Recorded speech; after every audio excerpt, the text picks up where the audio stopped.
Hey, I'm Christina Quinn. Welcome back to Try This from the Washington Post. This is the third class in our course about how to enjoy cooking more. In our last class, we focused on where to find inspiration and how to turn whatever you may already know into a repertoire of dishes. In this class, we're going to take a minute to reframe the way we think about the task of cooking, to think of it as less of an item on your to-do list and more of an act that can be for you and can nourish you in more ways than you think. One place to start recognizing those benefits is by digging into the pleasures of cooking. We'll do that with the help of another expert. Let's start with a take that boils it down to something very black and white. Everyone who I've ever spoken with about this will say that an Oreo tastes better when you eat it exactly the way that you want to eat it. If you're somebody who twists it apart and eats the cream first, you like that better and you find that more satisfying than if you're somebody who just bites into it. That is a food ritual. A food ritual can be that. A food ritual can be breaking up a candy bar before you eat it. I mean, it's these things that we do that when we do them, increase the pleasure that we get from it because flavor is created in the brain. That's Mary Beth Albright. She's a former Washington Post journalist, and she has a lot of experience in the world of food. She's a lawyer who has worked in public health food policy for the U.S. Surgeon General.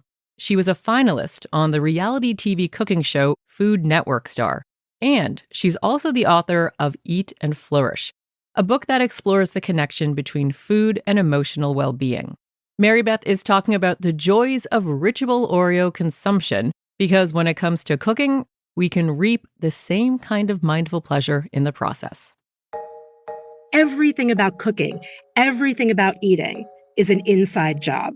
It's all about knowing yourself and working with yourself and figuring out who you are, pruning off those things that you don't need, the way that you would prune a basil plant at home. And it's important to remember that you're not going to be a different cook than you are a person. Sounds familiar, right? Who you are outside of the kitchen is reflected in who you are inside the kitchen. And Mary Beth says cooking isn't just about eating. Something else is happening in our brains when we're doing it. When you have to work a little harder for something, you appreciate it a little more. I mean, we forget that all of psychology, all the things that happen in our brain that we apply to sports and career and relationships, it also applies to food. Cooking is kind of like working out or going to bed at a reasonable hour. It's good for us, and we need to do it. But there's an existential payoff at play that we aren't necessarily conscious of either, like the Oreo ritual. By the way, I scrape half the filling with my teeth before flipping it and repeating the process on the other side. There's so much about the way we eat and the way we cook and the way we taste food that is subconscious. So it's important that we pay attention to that level of subconsciousness and give it some respect because it's happening whether we know it or not. Mary Beth is referring to the research of Charles Spence, an Oxford University professor who studies how all our other senses affect our food experiences. For example, he found that dessert tastes sweeter when served on a white plate than on a black one, and that the same dessert tasted another 10% sweeter when the plates were white and round. And no one knows why, but many studies have been done about this, and they keep doing it over and over again.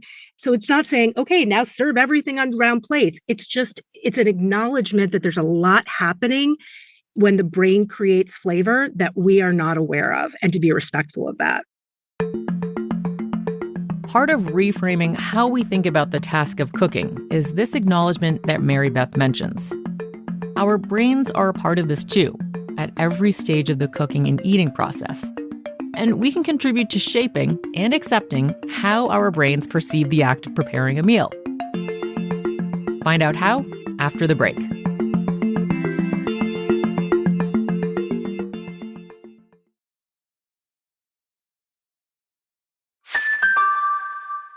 Our need to eat isn't the only reason to cook.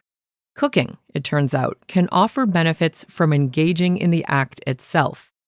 Food writer Mary Beth Albright explains how adjusting our focus on different parts of the process can tweak how we experience it. the meditative parts of cooking are something that can really help with our nervous system. Now, there's nothing meditative about it when it's 5:55 p.m. and you want to serve dinner at 6 o'clock. And I understand that, but just it's built into our hardwiring as humans that we cook. And so those little meditative tasks with cooking, that could be stirring, that could be taking leaves off of a piece of parsley, all those things, that all counts no matter what. So even if you're getting takeout and you pick some leaves off of parsley and you put fresh parsley on top of your takeout, that is going to, number one, increase your enjoyment, and number two, increase your satisfaction level because you had something to do with it. A 2018 analysis of peer-reviewed studies published in the journal Health, Education, and Behavior found that preparing food yourself has a positive effect on mental and emotional well-being. This means cooking could have psychological and social benefits that are not related exclusively to nutrition. One way that Mary Beth says we can capture those benefits is by creating healthy rituals around a meal. A 2018 literature review from researchers at the Imperial College London supports this idea. Rituals can signal a change and bring meaning, and this can improve our mood. And to be clear, don't let this be daunting. Your personal cooking ritual doesn't have to be intricate or passed down for generations. A food ritual also can have nothing to do with the food. It's not just what we eat, but how we eat.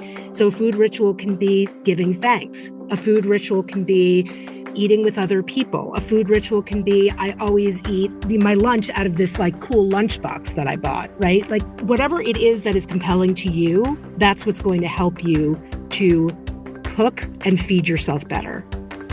It really can be anything, like listening to a playlist or a podcast. I like to wear this fun apron I got at an Oktoberfest 13 years ago. It looks like I'm wearing a dirndl. It has cleavage, the Alps are in the background, it's ridiculous, and I love it. Mary Beth has another idea for how to bring some meaning and fun to the act of making a meal. Give it a good name.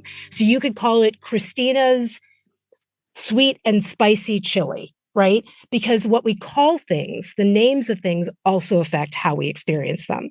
So even if cooking it means that you go and you buy, a big container of ready-made chili from the grocery store, you bring it home, you put it in a pot, you heat it up, and then you add some hot sauce to it and some brown sugar or something like that, that's your chili. And you give it a name and you own it and you enjoy every bite of that chili. And you tell everyone what it's named because that's yours. I love that. Okay, so what do I get out of that? It's just a sense of ownership, the sense of accomplishment. It's all of those things. And it could be even a fun name. It could be... Oh, it should be a fun name. It should be fun. I mean, my God, this is supposed to be fun. This is your free time. You're doing this because you want to do it. You get to do it. You don't have to. Okay, quick recap. I'm feeling pretty ready to hit the kitchen with a new frame of mind. And I hope you are too. As Mary Beth laid out, the process of cooking has benefits for our mental and emotional health.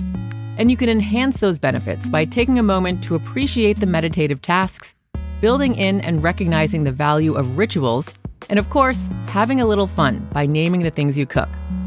I will be using that tip when I make my Christina's Far Out Faro salad.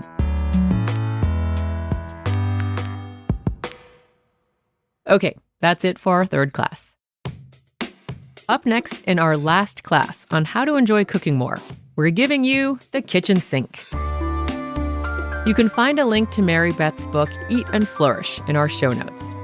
If you subscribe to The Washington Post right now and connect your subscription in Apple Podcasts, you can hear the rest of our cooking course immediately and ad-free. If not, you can subscribe through the link in our show notes or at washingtonpost.com/subscribe. All right, meet me in class 4.